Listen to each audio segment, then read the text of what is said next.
नमस्ते दोस्तों, शुभ संध्या। कैसे हैं आप लोग? मैं सकुशल हूँ। आज मैं आप लोगों को जानकारी देने आया हूँ। विषय कुछ इस तरीक़ा से है कि डीसी लाड के आदेशानुसार जो आदेश है उनका कि राम जानकी देवोत्तर संपत्ति खाता 22-23 कफेन चौधरी, खाता 19 कफेन गोवर्धन है, जो डिग्री है शिवनंदन प्रसाद सिंह उर्फ विनोद बाबू, पिता गिरिजानंदन प्रसाद सिंह, ग्राम अथरी, थाना सैदपुर, अंचल सैदपुर, जिला मुजफ्फरपुर, हाल मकाम रामबाग अथरी हाउस, थाना मिठनपुरा, जिला मुजफ्फरपुर, राज्य बिहार।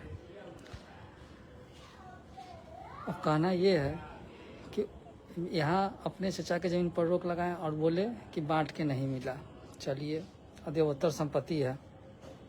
फिर वो दिसंबर में ज़मीन बेचे हैं। अब उनके केवलदार या वो कह रहे हैं, केवलदार को दिखा रहे हैं कि नहीं राम जानकी पूरा थोड़ी है, वो एडिशनल कलेक्टर सीतामढ़ी जो सीलिंग एक्ट में उनका डिग्री है वो दिखा रहे हैं 16 एकड़ समथिंग का। जब 16 एकड़ का एडिशनल कलेक्टर का वो दिखा रहे हैं, मतलब सीलिंग एक्ट का पेपर, तो उसका अगर आरओ साहब वैलिड मानते हैं तो 282 में महेंद्र प्रसाद सिंह के नाम से था, जो उनके मरणों उपरांत उनकी पत्नी मुस्मात उर्मिला देवी के नाम से आया। मैं उनका पुत्र हूँ, महेंद्र प्रसाद सिंह, उर्मिला देवी मेरी माँ है। तो मेरा भी तो शेयर था, जामंदी नंबर 224 चल रहा था, जिसका मैंने आज व्हाट्सएप पर कर्मचारी साहब को भेजा है। आरओ साहब को रिसीव करवाया ब्लॉक में वही पेपर, और यहाँ आपको कर्मचारी साहब को भेजा।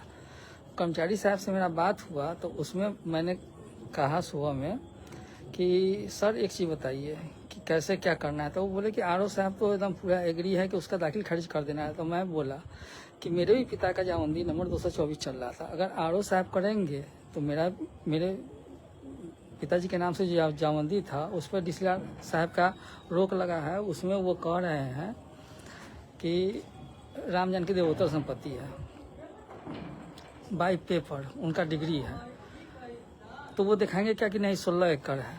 तो चलिए मान के चलिए 16 एकड़ है, तो फिर डीसी लाड के सामने आप झूठ बोले तो उस आधार पर मेरा जामंदी खुलेगा।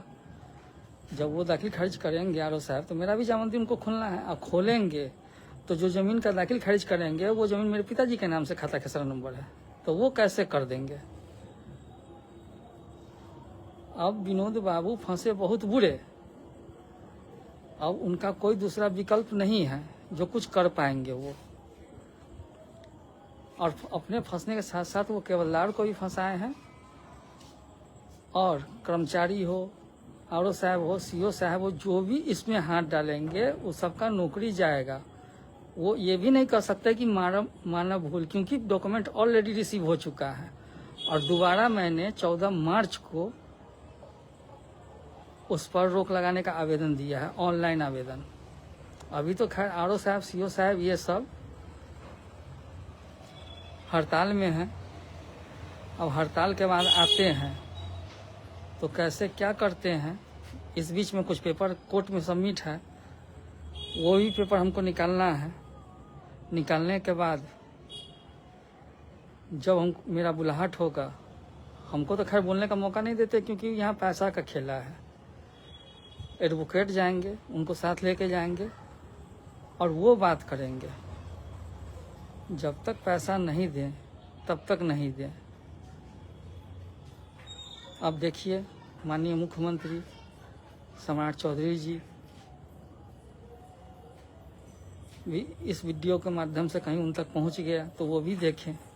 एक तरफ कहते हैं जीरो टॉलरेंस, दूसरी तरफ टॉलरेंस ही टॉलरेंस, घुसखोरी ही घुसखोरी। इस पर किस हिसाब तक रोक लगता है सो देखा जाए, क्योंकि सर्वे करवा रहे हैं। सर्वे के बाद फिर सीलिंग आएगा, सीलिंग के बाद चकबंदी होगा, चकबंदी होने के बाद फिर सबका सब होगा। और जो इस सब प्रतिक्रिया से 62 के सर्वे में निकल चुका है, उसको भी ज्ञान के दाता लोग नचा नचा के हर जगह रखे हुए हैं कि कहाँ क्या करते हैं नहीं करते हैं, सब डॉक्यूमेंट है। जितना हथियार वो डाले उतना हथियार मेरे पास भी है, वो भी देखें। खैर वीडियो को न लंबा ले जाते हुए मैं यहीं पर रखता हूँ। आप लोग से आग्रह करता हूँ कि अपना पैसा इन्वेस्ट करने से पहले सतर्क रहें, समझे इस चीज़ को कि क्या है। धन्यवाद।